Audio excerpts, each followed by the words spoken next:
Welcome to episode 4 of All Things Missing and Lost. And in this channel, we explore all things missing and lost, sometimes people, sometimes vehicles, sometimes locations. Some of them have been found and some of them never ever found. Before we go further, remember to like, share, and subscribe. Again, a quick reminder for us all to treasure the people and things around us because sometimes you never know, they might just go missing in a flash. Well, in today's episode, we'll be speaking about a missing vessel, a missing ship, for example. But we will not be talking about Mary Celeste, which is a very famous missing ship. There are too many websites covering that information, so we will be focusing on the lesser-known case in 1955 of MV Joyita. This is an American merchant vessel that was carrying 25 passengers when it went missing. It measures 21 meters and it was first made in 1931 as a luxury yacht by Wilmington Boat Works in Los Angeles for a film director named Roland West for his wife, Jewel Carmen, who happened to be an actress. It was a wonderful gift for his wife. And in 1936, it would then be sold unto Milton E. Beacon, the first of many handovers for the ship, who then used it for journeys between Mexico to San Francisco. By 1941, when the war broke out, the U.S. Navy claimed the ship for himself, and they began to use it in the Pearl Harbor of Hawaii. It was remodified to become a yacht, patrol boat, and it served up till 1943 when it ran aground, was damaged, and then had to be repaired. When the war ended by 1948, it was sold to the firm of Lewis Brothers, who modified it and sold it again 2 more times before finally landing in the hands in 1952 of the possession of Dr. Catherine Luomala, who was a professor at the University of Hawaii. Dr. Luomala would then charter the boat to her friend, the fated Captain Thomas H. Miller, who eventually went missing along with this boat. He was a British man who was born in Samoa, and he used the vessel as a fishing and trading boat. Now our story centers down on the fateful day of the 3rd of October 1955 at 5 a.m. when the MV Joyita left Samoa's Apia Harbor for Tokelau Islands, which was a 430 kilometers journey. It was scheduled to leave initially 17 hours ago, but its journey was delayed because its port engine clutch had failed. They sought to repair it, but they could not succeed in doing so, and eventually, pressed for time, they had to leave with only one engine. It carried a crew of 16 and had 9 passengers, altogether 25 of them. There were 2 children, a doctor, a government officer, as well as a copra buyer in their midst. It carried medical supplies, had oil drums, and it had food supplies to take this 41 to 48 hour journey towards Tokelau Islands. But 2 days later, it still did not show up, and on the 5th of October, it did not arrive at its destination. By the 6th of October 1955, the port authorities began to declare that this vessel was now overdue. However, none of the ships who were sailing that route reported any distress signals having been received by them from this particular vessel. By the 6th of October, a search party began and a massive mission that lasted 6 days was launched to look for this missing vessel. The Royal New Zealand Air Force covered 260,000 square kilometers of ocean but found no sign at all of passengers or of the vessel. It was only 5 weeks later, on the 10th of November 1955, whereby Captain Gerald Douglas, captain of the merchant ship Tuvalu, which sailed the route from Suva to Funafuti, saw it about 900 kilometers west of its scheduled route, drifting north of Vanua Levu. There it was, the MV Joyita, partially submerged, listing heavily, with no trace of its passengers and its cargo missing.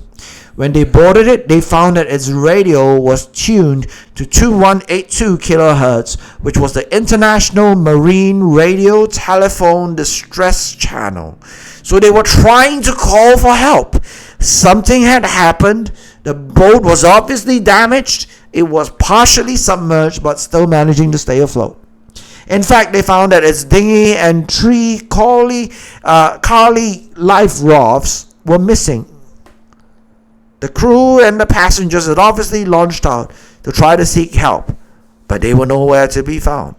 When they boarded the ship, they also found that its electrical clocks had stopped at about 10:25, and its navigation lights and its cabin lights throughout the boat were all left on, indicating that whatever happened, whenever the escape happened, it happened at night.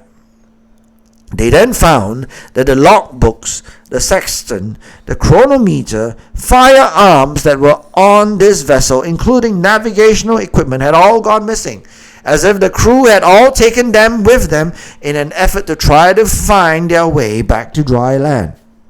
A doctor's bag was found on the deck. It was open, and a stethoscope as well as other medical equipment, including 4 rows of blood-stained bandages, were found, indicating that someone had gotten injured somehow. There was fuel still left in its tanks, and by the calculation of the volume of fuel that was left, the inquiry found that it probably stopped its journey about 321 kilometers after it began traveling. And then it was abandoned within a distance of about 80 kilometers from Tokelau Island, its destination. In fact, they guesstimated that it was probably about 9 p.m. on the second night of its voyage that they did this. They then found that the pipe in the port auxiliary engine's cooling system had failed due to galvanic corrosion, and water would have then seeped through the engine room floorboards, and it was only then that the crew would notice that something was wrong.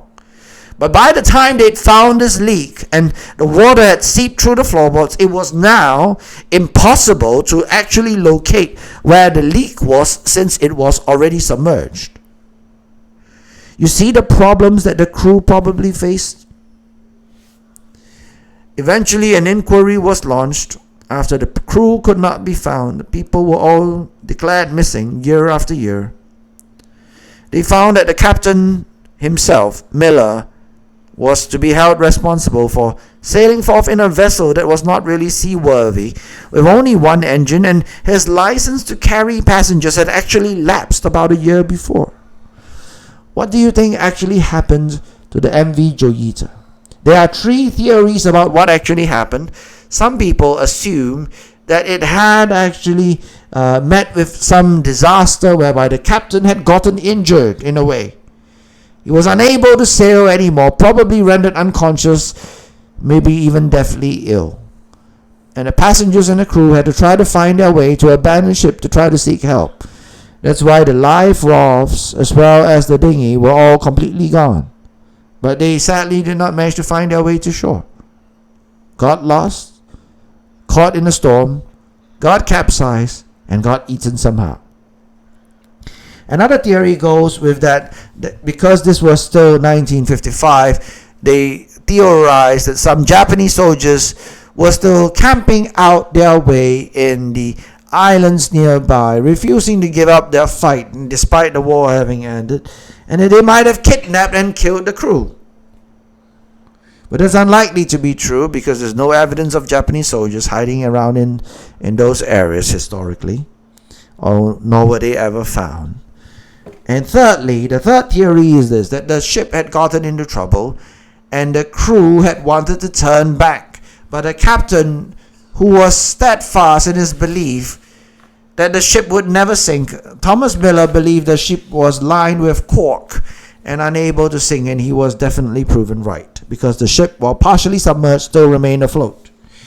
And this because he did not listen to them, and they began to grow worried because it was now listing.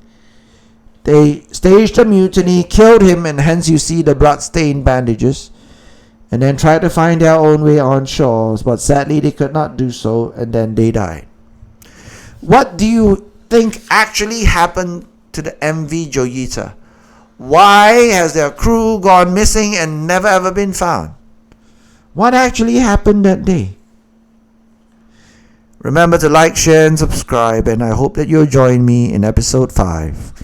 And share your comments in the boxes below so that I know what you think and we can all brainstorm as to what happened to the MV Joyita. See you again in episode 5.